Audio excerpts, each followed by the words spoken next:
तां भगवता नारायणेन स्वयं व्यासेन कृतितां पुराणं मध्ये महाभारतम् अद्वैतामृतवर्षिणि Bhagwati अष्टादशाध्यायी अम्बत्वामनुसन्तता भगवद्गीते भगवद्वेषि. Now to start with verses 23-25, right? Yeah, correct. The characteristics.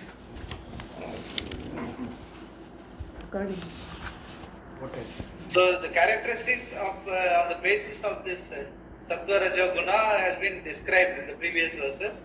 Now he is going to say how he expresses. This is Arjuna's pet question is he wants to know how a person by seeing himself he wants to sort of imitate. That's not possible that he has told before only. But now again he is asking the same question, how he will be expressing himself. So that we can see what Swami always say, how the person who knows spontaneously behaves in society is a sadhana for others to emulate. That is how it is. That with that understanding only he is asking that question. So what we can do to emulate such a person? So that we can see him and learn, basically. That is not easy, like seeing others and learning. From our own experience only we learn better.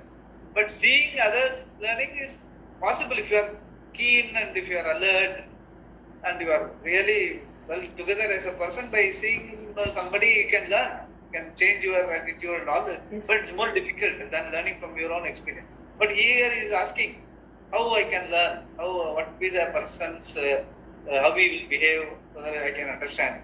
So that he is going to explain now. Yeah. The characteristics of a wise person. Udasina vadasino gunairyo na vishalyate guna vartanta ityeva yovatishtati nengate.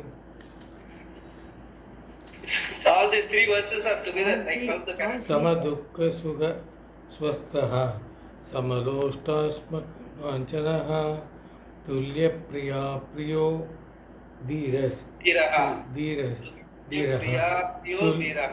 तुल्य निंदात्म संस्तुति धीरः तुल्य निंदात्म संस्तुति मानापमानयोस् तुल्यस् तुल्यो मित्रारिपक्षयोः सर्वारंभ परित्यागी गुणातीतः उच्यते. See, some of these we have already seen in the 13th chapter, that what you call Amanitvam, Madammitvam, Ahimsa, the 20 values. Same thing. Those values have to become yours, your values. For a person who knows, that is automatic, spontaneous. For us, for others, you have to pick up those values. In the same way, these are also the same thing, something similar to that, but told in a different manner. Let us see. Yeah. Yaha, he who udasinavat asinaha, remaining as though indifferent, gunaihi, by the gunas, na vichalyate, he is not shaken. Yaha, he who gunaha vartante iti eva, the gunas are alone acting, thus thinking, avatishtati, abides, na ingate, the one who does not move from the vision of the self. Yeah, this is also something similar to what we have seen before. Prajahati yata kama. Like, whatever comes to the mind, you don't have to be taken in by all those things. You can be udasinavat asinaha. Like a bubble coming in the boiling water. Melavarum pohum. You don't get worried about that. So in the same way, manasali naraya things will keep coming up. You must be able to udasinavat asina, as if you are indifferent. You must be able to just see them as my thoughts, then they will go away. If you identify, then they won't go away. You will dwell on it and it will be converted into a kama, raga will become a kama will become krodha, all those problems will come. Kama, rodha, then kama will become krodha will become moha will become. Finally, he says, you become so frustrated, all your faculties will fail. that much of you will become like an animal. So if you allow it to grow in you, a simple thought, into a fancy, into a kama, raga, krodha and all that, then it will affect you. Instead of that, udasinava dasina. As it comes, you just let it come and go. You pick and choose only what you think is relevant, what is appropriate to the given situation. That is what it means by udasinava dasina. Yeah. Dhiraha, a wise man. Samadukka sukhaha, who is the same with reference to pleasure and pain. Swastaha. If you have not read this, udasinava dasina, then further. No, you see it in the next one. Dhiraha, wise man. No. What I am telling is, this udasinava dasinaha, remaining as though indifferent, then gunaihi You finished that para. chalyate, is not saying. Na ingate, the one who does not know. Vartate, gunasara alone acting, avatishtati abides, na ingate, one who does not move from the vision of the self. Okay, right, yeah. So the whole thing means only that. The sense, the udasinava dasinaha meaning, it is the thoughts that are coming, and not only that, along with the thoughts, there may be some gunas. Guna meaning, if you are basically a rajoguna person, it will impel you to act. That the same thoughts will impel you to act, force you to act. So that is rajoguna coming up. Tamoguna meaning, something important, a thought will come, which you are supposed to act on. But because of your alasyam, laziness, procrastination, you will not act on it. That is tamoguna. Sattva guna will be correct, appropriate response to the guna, the thought. So any of these three can operate in your mind along with the thought. These three gunas also will operate depending on the person and the stage in life, station in life, maturity, etc. So now between these, the gunas and the thoughts, you have to have a judicious approach so that you don't get taken in by the thought. But if at all there is a rajoguna and tamoguna, if it is rajoguna is not appropriate, you must drop it. Tamoguna, it is not appropriate, you have to drop it. But there can be certain action important. Rajoguna may be important in that particular situation. Then rajoguna, you should act on it.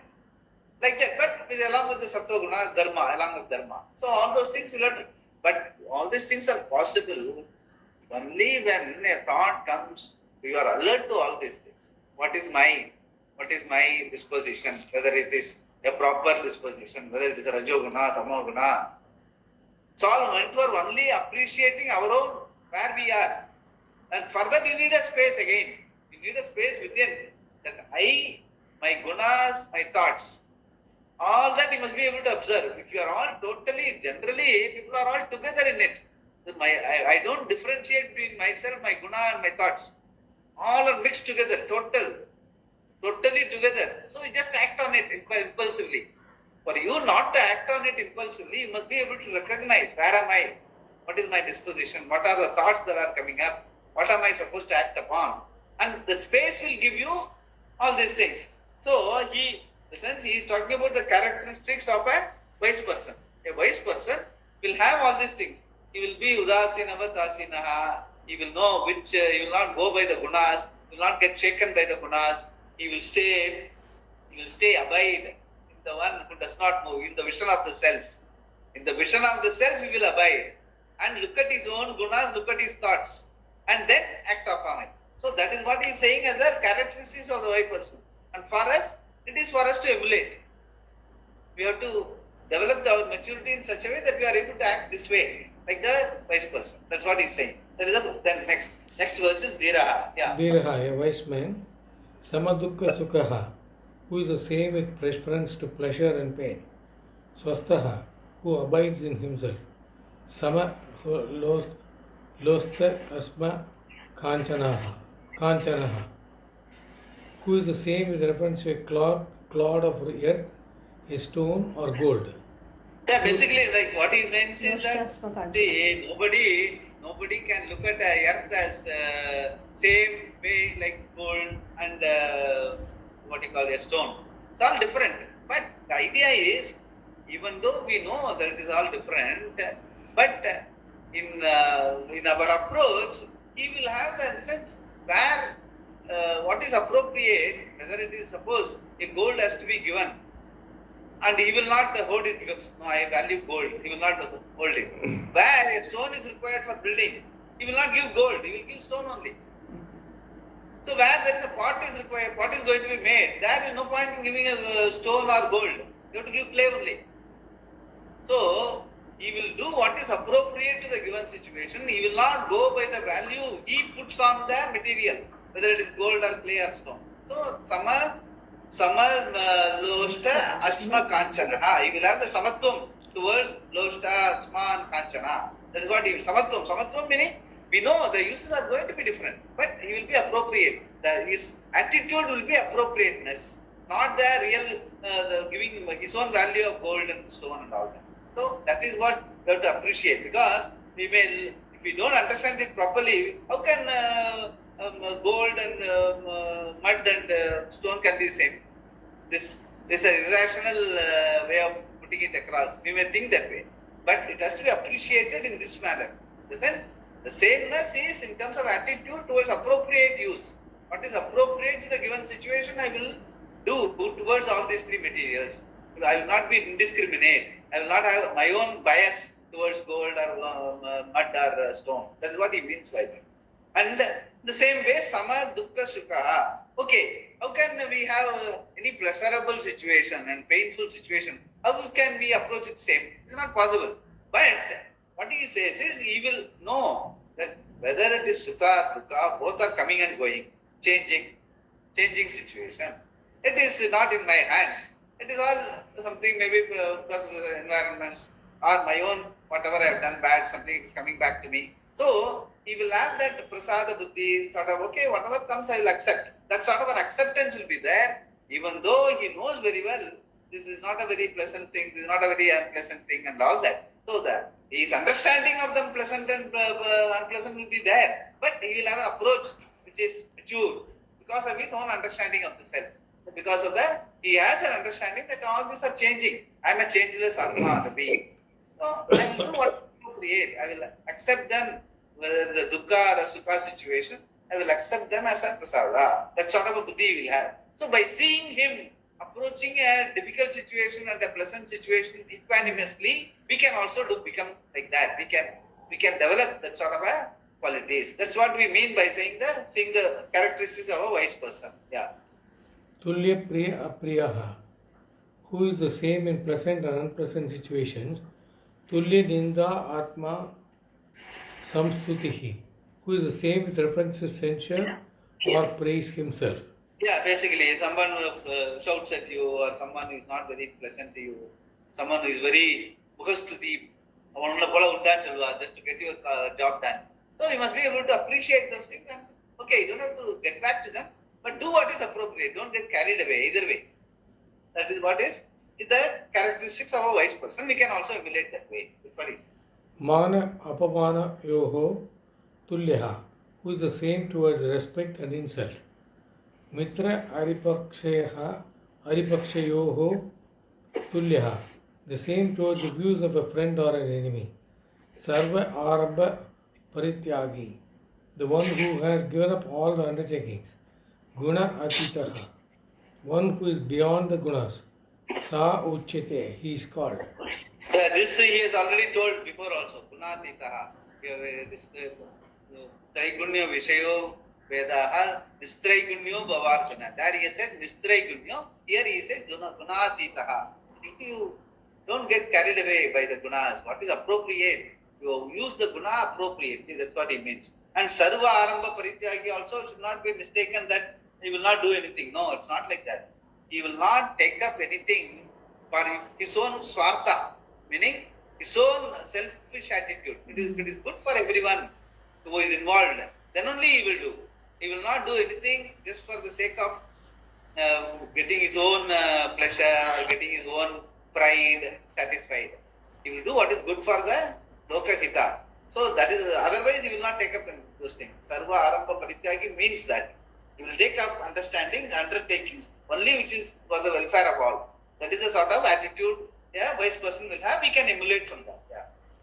He who, remaining as though indifferent, he is not shaken by the gunas, and he who abides in himself, thinking that the gunas alone are acting, the one who does not move from the vision of the self, who, being wise, is the same with reference to pleasure and pain, abiding in himself, the same with reference to a clod of earth, a stone or gold, the same in pleasant and unpleasant situations, the same with reference to censure or praise of himself, who is the same towards a respect and insult, the same towards the views of a friend or an enemy, who has given up all undertakings.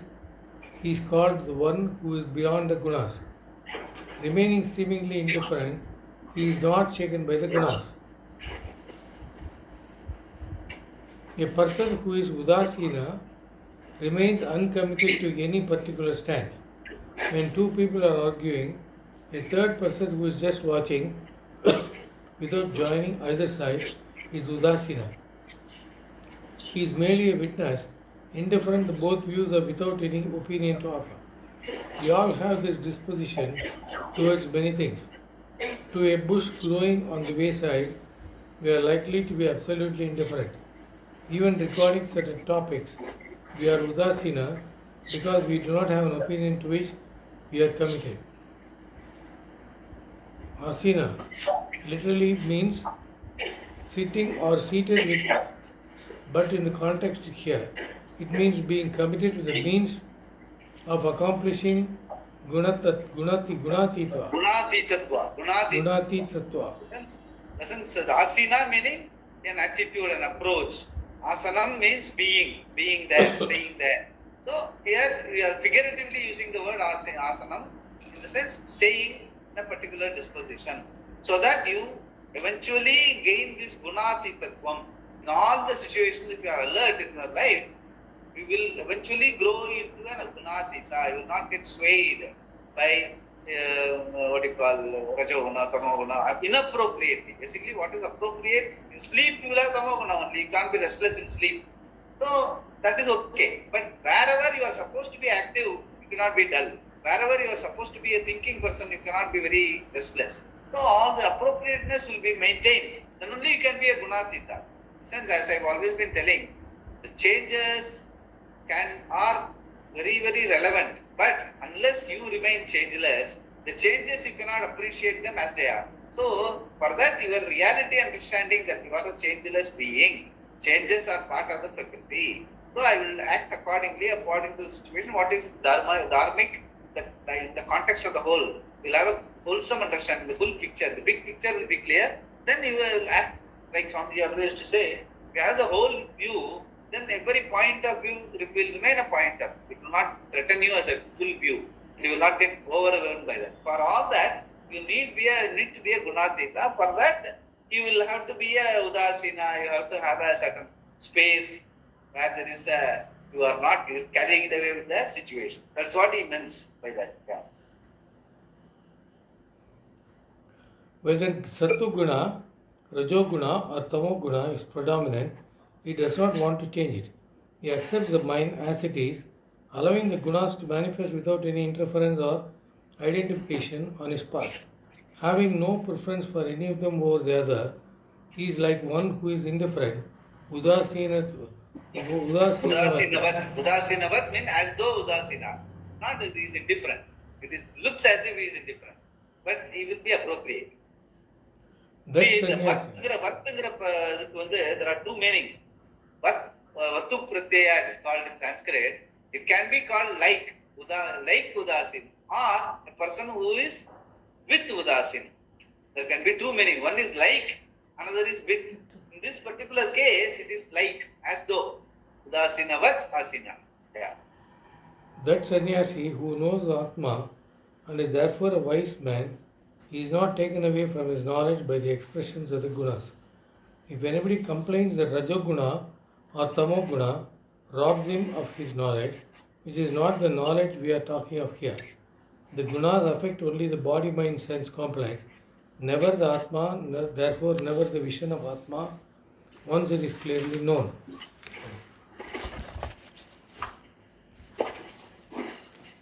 What is, if anybody complains, Rajoguna or Tamoguna robs him of his knowledge, which is not the knowledge we are talking of here. At that momentary No. Well, yeah, in the sense, gunas which you are talking about is a question of disposition. Sattva guna meaning, sattva guna is the intelligence. With that only you can learn. When you are having a sattva guna only you can learn. When you are approaching a study, like for example, when we are now, we have to have only that. So that is not being talked about here. Here, with reference to any situation in life, whether you are a sattvic person or a rajasic person or a tamasic person, at all times you cannot be a sattvic person. And you cannot say, I am getting sleepy, so I am not able to study. When you are supposed to sleep, you are supposed to sleep. And we are supposed to act, you are supposed to act.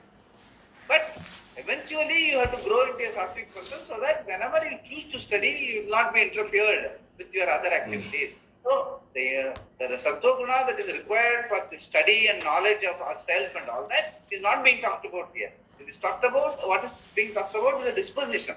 To have a proper disposition towards your worldly behavior. Because that is what the characteristics of a wise person. How you will turn out in the world. He will do whatever is appropriate to the given situation. That he has got already a sattva predominant disposition. Because of that, he has already learned Atma, the self. His characteristics, his basic. He's basically a person who has already understood life by his study and his Atma. He knows very well. So the gunas are only gunas of the mind. So I have to allow them to act appropriately depending on the situation. So he will not appropriate, identify with any of the gunas. Sattva guna, if you have seen before, even sattva guna can add the value, make you a person with ahankara. No, I know Vedanta, I am a very thinking person, I am a Brahmana. So that even though sattva guna is predominant, that can act as a, can add to your ahankara. But we have to know, a wise person will know, sattva guna is only a characteristic. Tamo guna is a characteristic. Rajo guna is a characteristic. And it's a characteristic belonging to the mind. So I will ensure that what is appropriate only I will play. But I am the self. I am the self who is gunatita. Meaning I am not carried away by any of these gunas of the mind. Mind is only an instrument. Body is only an instrument. Just because I am beautiful, I cannot put down others. It's all a vibhuti, fine. Wherever it is required appropriately, you can make use of. But you cannot identify yourself. That I have a beautiful face is one thing. That I am beautiful is another thing. I am is basically all of us are one, same self. So that awareness will be very thorough with the person who knows. So all these characteristics, he will look at them as only as characteristics. He will not be carried away either with the Dhamma guna, Sattva guna, that we have discussed before also. So that alertness is the person who has understood will have look at them all as characteristics and act appropriately. In the same way, we also have to do. That's why he says the gunas affect only the body, mind, sense complex. Only the disposition. This has nothing to do with Atma, because Atma is separate understanding, which for which Sattva guna is needed, no doubt. But because of you have studied only, you are able to look at it as Atma is separate from the gunas. Gunatita. You are able to look at Atma as separate from the gunas. Listen, you don't get carried away because you got a clear understanding of what is Atma. Atma meaning the self, which is a reality. Listen, we have a value, and we want to imbibe that value. Arjuna asked this question. He wants to imbibe the value of a person who knows the Atma, and so that he can also give importance to understand that myself is the reality. Everything else is only guna. And I can work on it, how to become a gunatita. If I get identified with the guna, I cannot work on it. So that is what he is asking, and that is what Bhagavan is also explaining. Yeah. Knowing that gunas alone act, he does not lose vision of his self. As he says in the next line of the verse, the gunas are active. Gunaha vartante. Here this means that the gunas have modified themselves to become both the world and the body, mind, sense complex. Rajoguna accounts for the prana and the organs of action. Sattva for the organs of knowing and the antakarana.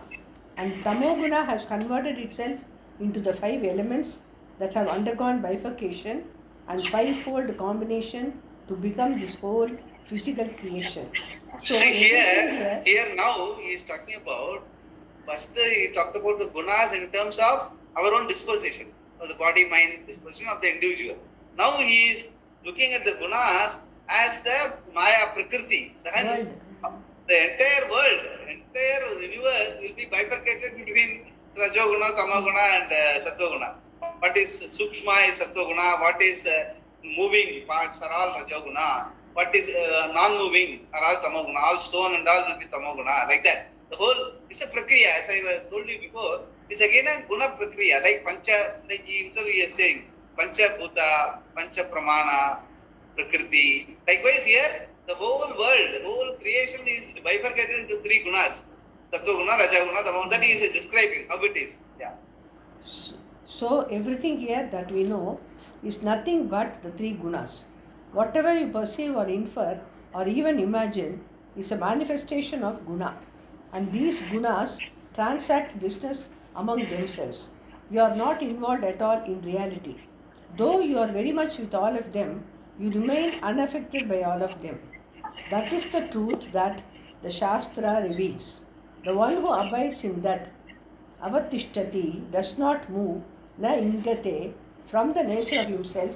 He is free from all these gunas, remaining as himself alone, undisturbed by the changes that the gunas undergo. Here is a person for whom pleasant and unpleasant are the same. Same dukkha and sukha. Sama dukkha sukha. Oh, sama dukkha sukha.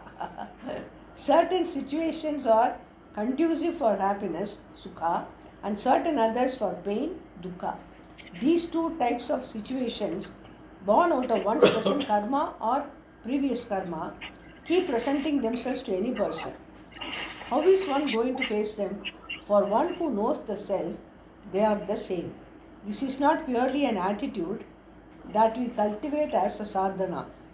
We learn to appreciate the sukha and dukkha as factual and take them not just objectively but as prasada. Because of the appreciation of Ishvara, there is a glad acceptance and an appropriate response in terms of action. This is Karma Yoga. Here, however, Krishna is talking about a gunatita.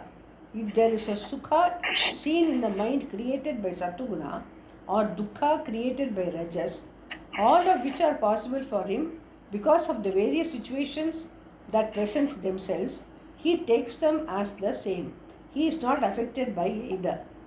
Yeah, see, one is Karma Yoga, meaning even though very much you are remaining as a person and you are undergoing this sukha and dukkha, and still you have an attitude willing to take them as prasada. Okay, it's all because of my earlier karma, present karma, and because of some other circumstantial samashti prarabdha and all that, you will take them as prasada. That is one thing. That is an attitude, karma yoga attitude. A person who understands, for him, he looks at them as saying, listen, really, because he himself, like he has told, no, sama dukkha, what do you call, sama loshta kanchana. Like, Kanchana. in the sense, for him, he knows the self is changeless, purnam, and that sort of a clear understanding, the sense of Atma Dushti is already there with him. So, even though he doesn't require to bring in an attitude of Karma Yoga to take the Sukha and Dukkha as Prasada, because he's spontaneously is able to look at them as, okay, what changes will change, don't have to really worry about. He will just do whatever is appropriate and keep moving. He doesn't have to bring in an attitude towards that, because he is beyond.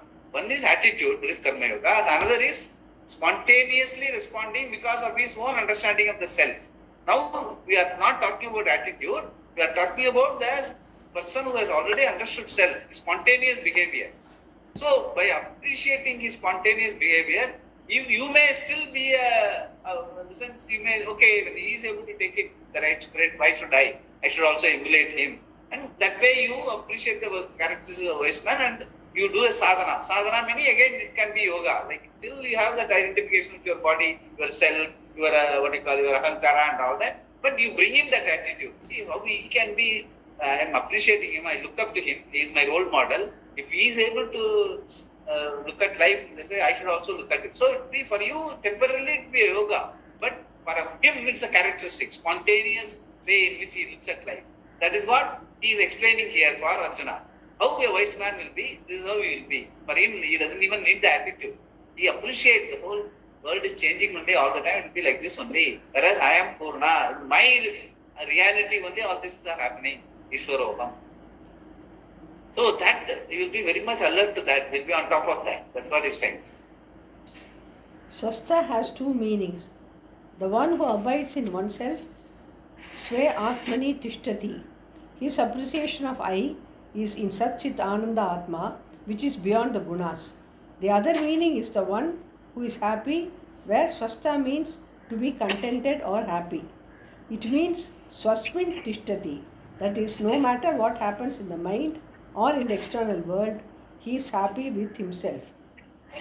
We have seen this second chapter itself, we have seen Atmani Atmana Tushtaha. So that's what is saying. Sama Loshtasma Kanchana is an expression we saw in the 6th chapter. Loshta, a clod of earth, Asma, a stone, or Kanchana, a gold, are all the same for him. All belong to the earth, and in his vision, there is no difference between them. It is very clear to him that any value that he has over the other is superimposed and subjective. He recognizes that gold is a rare, malleable, shining metal, but it does not offer him any more security than a rock.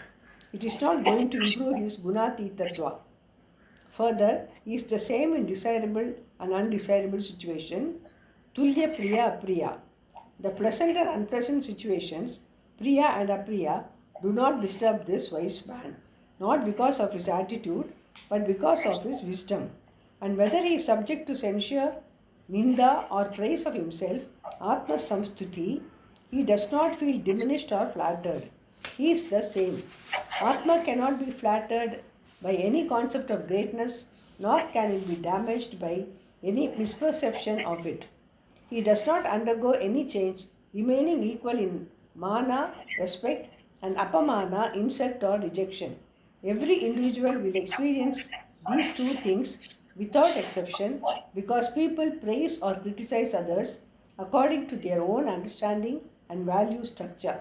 Whether a person is wise is going to be exposed to censure and praise. In the same way, people may physically pay him respect or insult and reject him. But one who is above the gunas does not subject himself to their influence and is therefore the same whatever comes, ninda or stuti, mana or apamana.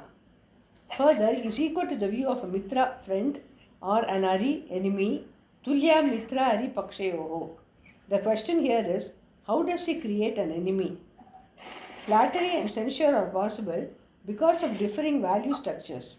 But how can a wise man become an enemy to somebody? Shankara, anticipating this, makes a note here. Even though a wise man is impartial due to his own disposition and therefore has no enmity towards anyone, yet others who relate to him can look upon him as a friend or enemy according to their own disposition. In whichever way they view him, he does not internalize the emotions and actions of others, because he knows these are all products of their own gunas. Neither he has anything to do with them, nor have they in essence.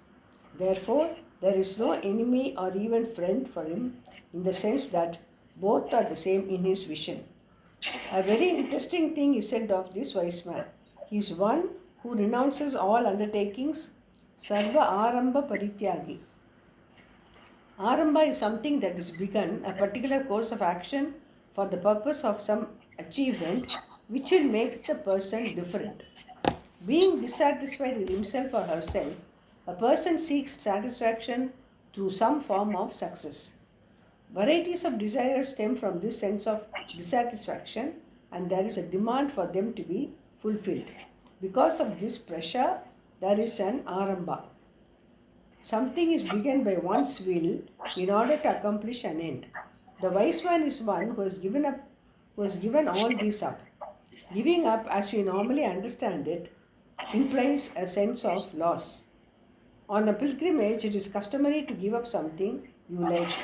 That is why when people visit temples like Tirupati, they remove their hair completely as an offering to the Lord. Because there is so much ego involved in one's hair, it is a very appropriate and also a difficult offering to make. Even though a devotee has given up his hair and is therefore a tyagi, you will find him wearing a cap for some time. Why? Because there is a sense of loss. Now, a parityagi is a person who does not have any such feeling. When you put out the garbage for collection, what sense of loss do you have? That kind of giving up is possible only when the self is not seen as wanting but as a complete being. Without that, there is no possibility of remaining free from a sense of want. The one who is above all three gunas finds that one is complete and therefore without a need to begin any undertaking. Yeah, this will be elaborated later in the 18th chapter. He will there will be a clear, very elaborate distinction between Tyaga and Sannyasa. Tyaga is something for which you have still a value, but still you give up. Whereas Sannyasa is a thing you don't have value for it, it automatically drops off. So that both the discrimination between Tyaga and Sannyasa, here also it same. Here is a person who leaves it because he doesn't have a value for it. But the other person leaves it as a part of a what you call Tyaga, as a part of an attitude. He wants to develop that attitude of giving up things which I like so that I become on top of it. So that I don't get overruled by it. That is called Tyaga. That is what he is differentiating here. We do find Shankara writing a commentary here. There is an Aramba for him. Verse after verse, he comments upon for 17 chapters. And before that, he wrote an introduction. Besides this commentary, he wrote a monumental work on the Brahma Sutras, arguing consistently for every sutra and commented at length on the 10 Upanishads, in addition to composing other Prakarana Granthas. How could he do all this without beginning Aramba? No one, not even Krishna teaching the Gita, can do anything without Aramba. Whether one is a Gunatita or bound by the Gunas, one has to undertake to do things. So, no one can be without an Aramba. Therefore, Aramba, an undertaking, is here restricted to me, an undertaking that has its roots in a sense of dissatisfaction and is meant to make the person better than what he or she is now. The undertakings of one who is a Gunatita, apart from those to maintain his body, are purely for the welfare of the people, Loka Sangrahartam. Yeah, here beautifully he is explaining, like, the sense, Aramba Parityagini, he will not do anything, he will just sit tight. No, it's not like that. He will not do any karma, any Aramba, which is going to give him a sense of, which is going to relieve him from a sense of dissatisfaction. That is not there. Anyway, he is already wise, he knows this Purnam Brahma, he got that sense of Atma Santushti is there. So in spite of that, he is undertaking. Why? For Loka Shankarahartam, for what is appropriate to the given situation. So that sort of an Aramba will still continue, but it will not be influenced by the Gunas. He will still be a Gunatita. That's what he is trying to say. Yeah. Any wise person undertakes a work, I don't think I could say. That is why in India, the authors of so many great works are not known. They did not care for history because they were concerned with eternity. It was all regarded as Bhagavan's history in the sense that it is all an expression of his glory. Many works were out without signature. Any wise person undertakes a work not for personal glory, but purely for the benefit of others. That is another way of looking at it. You may say that it is his prarabdha. From the standpoint of the benefit derived by people, you can say Shankara wrote all his works for their benefit, or from his own standpoint, it is his prarabdha karma to serve in this particular form. It is, in a sense, it is like Krishna. He was here because of the prayers of the devotees. So for which what he is born, this is Avatara, he will fulfill all those things, even though he has nothing at stake. He will do whatever he is supposed to do as part of the avatara, like even Rama, Krishna and all that. Here also Shankara, if you look at him as an avatar of Dakshinamurti, he came and disseminated the whole Shastra in terms of various books and all that. So it's all done for the purpose of Loka Shankarartham as part of the Prarabdha Karma by which they are born. Either way we can look at it. That's what he says. Where are we now? He was endowed with certain faculties which express themselves either because of his prarabdha or our good prarabdha. The point is, he does not gain anything from it. Lord Krishna has said this very well in the 3rd chapter. I just thought of it, Swamiji. He still says, Swami, there is nothing at all to be done in the 3 worlds, Arjuna. There is nothing not yet gained that is to be gained with reference to karma, and yet I am engaged in activity. Name partha asti kartavyam trishu lokeshu kinchana na anavaptam avaptavyam vartayevacha karmani. Gita 3.22. Yeah, we've seen that. Some people, though they have nothing to accomplish in this world, are busy here preparing to go to the next world. But Krishna has nothing to gain anywhere at any time, and yet he is always engaged in activities. It is the same for a wise man.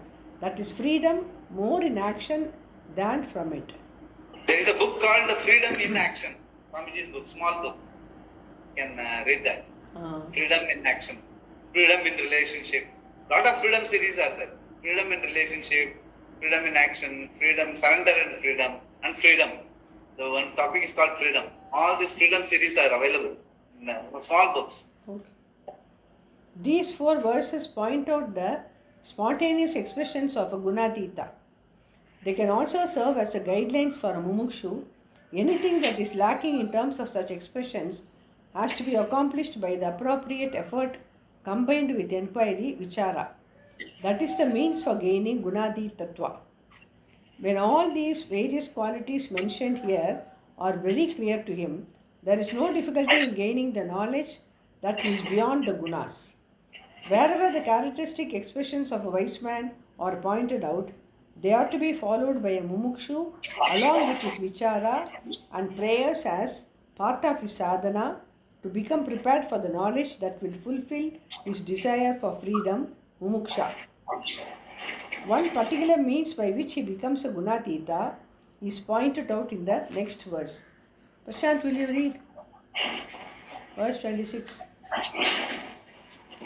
Yeah. Once again. Verse 26. One with unswerving devotion gains Brahman.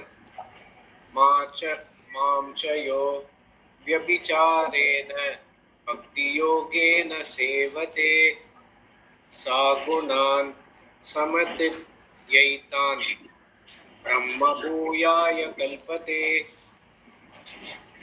Chayah, and the one who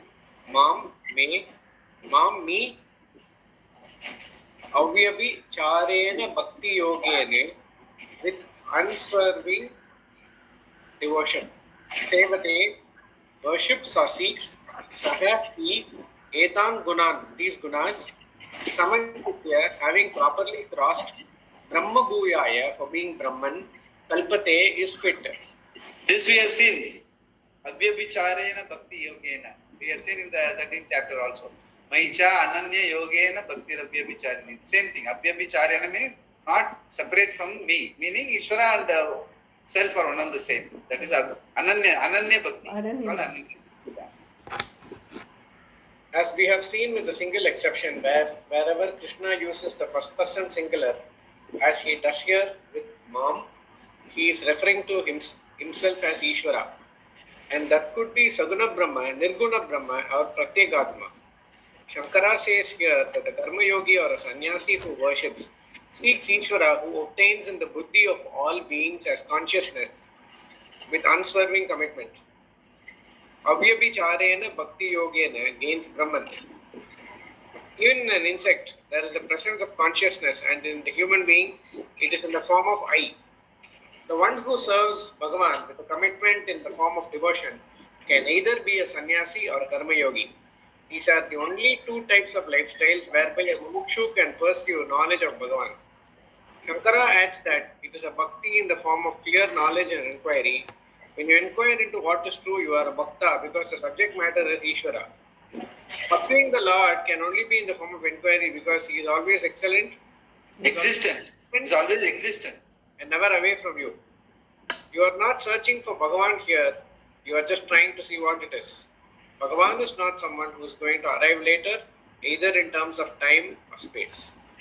In Hindi, there is a beautiful song, Darshan Do Ganashyam Natamori, a bhajan by Mirabai. Mirabai, 1500 to 1550, was a principal of Rajasthan, The princess. princess of Rajasthan in the northwest of India, and is celebrated for her lyrical poetry and songs of worship devoted to Lord Krishna. Beautiful song it is. Swamiji used to sing very well this song Ah. also. Darshan do ganashyam natamura. Beautiful song it is. Yes. Yeah. Basically, she says that the Bhavasagar Sukhu Gaya Re, in the sense how to get rid of this big ocean of samsara, but by your own, from the corner of your eye, meaning by your grace, I find that the ocean is dried up now. So there is no ocean for me to cross. So that sort of it's all basically out of bhakti he sings. So that's what he is referring to. Yeah. In Hindi, there is a beautiful song which calls to the Lord to reveal Himself by lighting a lamp in the temple of the mind. The temple of the mind, as in any other sanctum of a temple, it is dark and therefore a lamp must be lighted to see the Lord's glory. The song implies that she knows that the Lord is not away from her, but already present in the temples of her mind, which is plunged into darkness. The light required to illumine the Lord's presence is knowledge. She begs the Lord to stop the game of hide and seek and quench the thirst of our eyes for the vision of the Lord. It is hide and seek because now and then the Lord does appear whenever one is happy. When there is love, understanding, or some moment of joy, Bhagavan's glory manifests. He implores Bhagavan to open the gates of His grace, which can make the blind see. Blindness here is pure ignorance of Atma and Anatma. If there is grace, jnana, the desire to know the truth will be born and one's blindness will be removed. The real Bhakta is one who wants to know what is. You are not perceiving Bhagavan as something separate from yourself, but as the content of his own thoughts. Whatever you see here is Bhagavan. So it is not a questioning of perceiving, but of seeing. Being all pervasive, Bhagavan is not elsewhere. Being eternal, He is not away in terms of time. And that is the question of searching or waiting. A person who knows this transcended the gunas properly, without any motion, but purely by knowledge. In fact, it is not even transcending because Atma, I, remains always transcendent and always immanent like space. Such a person who knows himself as this Atma becomes one who is fit to be Brahman because Brahman is not separate from Atma. Thus, Brahma Bhuyaya Kalpate is fit to become Brahman because he is Brahman. Brahman is understood as the nature of Pratyagatma. Brahmano hi pratishta hai mamritasya vyasya cha mamritasya vyasya cha shashvatasya cha dharmasya sukasya ikantikasya cha. He indeed. Swamiji, this last, that Bhakta, real Bhakta is one who wants to know what is. So it can also be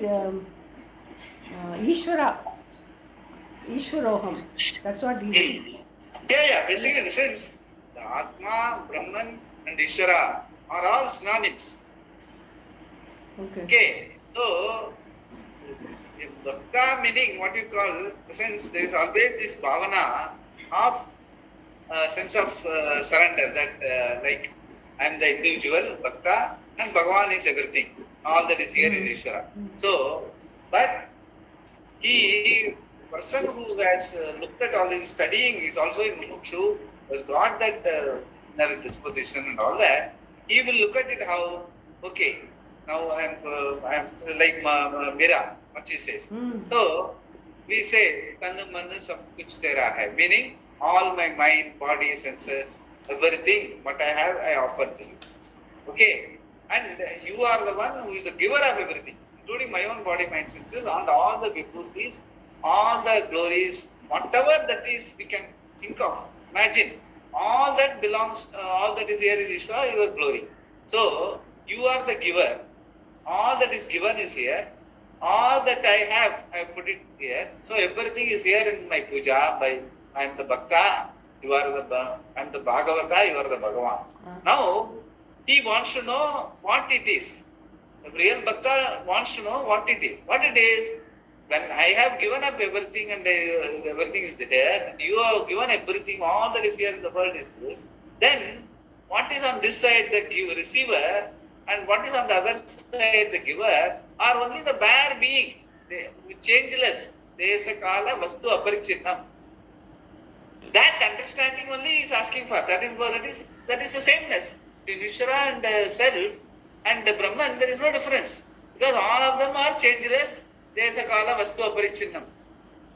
Whereas everything else is on the table, in the sense in puja or whatever you call it. So, you are not pursuing Bhagavan as something separate from yourself. You want to know the Ishvara Swarupa.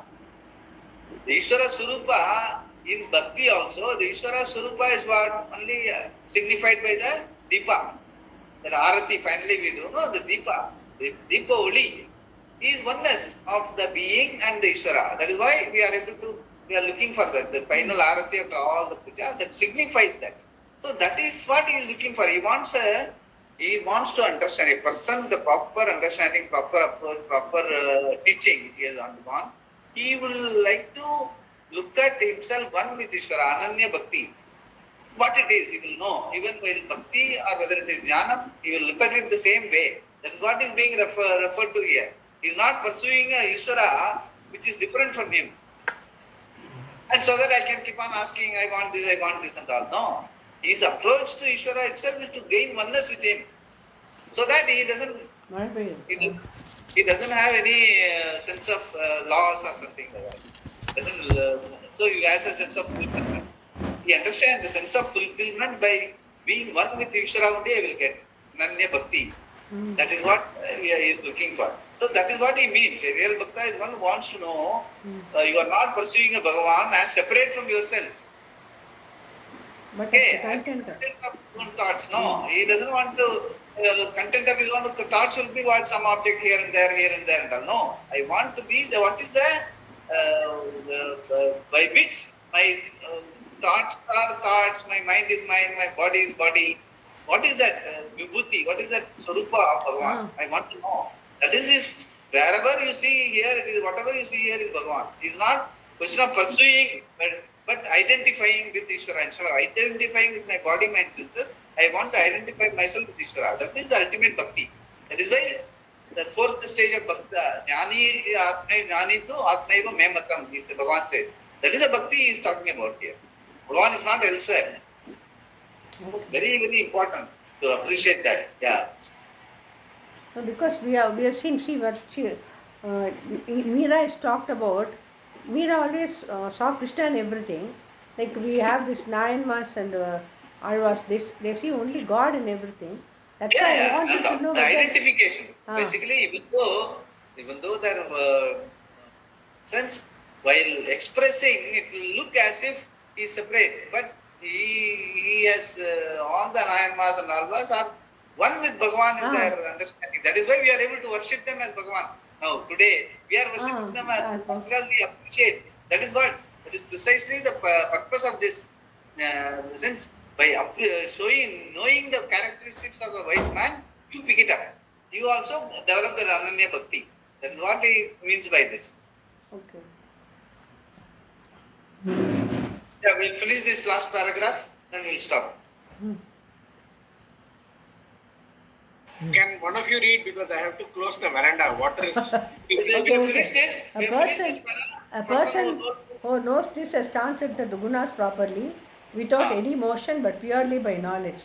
In fact, it is not even transcending, because Atma, I, remains always transcendent and always immanent like space.